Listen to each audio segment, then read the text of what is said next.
In this video tutorial, I'm going to be showing you how to convert or swap your USDT to Solana. So the first thing now you have to do is to come over to this place. You just come over to your assets, and then if you click on your assets, you can see right over here that I'm having 11.10 USDT.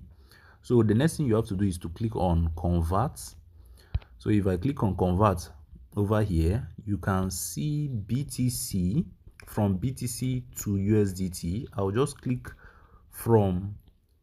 I'll click BTC and change it to USDT, and I'm going to click on BTC and search for Sol, SOL.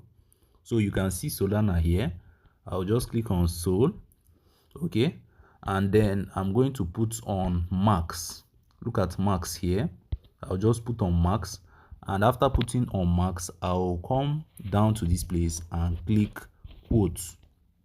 So if I click on quotes here, I'll go ahead to click on confirm. Okay, so once I click on confirm, you are going to see that the conversion has been completed. Okay, so that is the simple way on how to convert your USDT to Solana. So with that being said, thank you for watching this video. Make sure you give this video a like, subscribe if you haven't. See you in my next video, and stay blessed.